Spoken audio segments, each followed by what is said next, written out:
Seth Lowry asks, and I've chosen Seth, sorry Seth, but I get this question on the forums on YouTube all the time. Oh, yeah.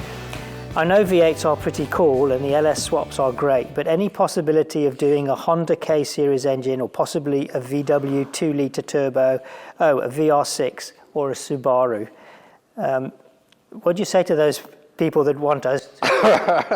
You told me I'm not allowed to swear.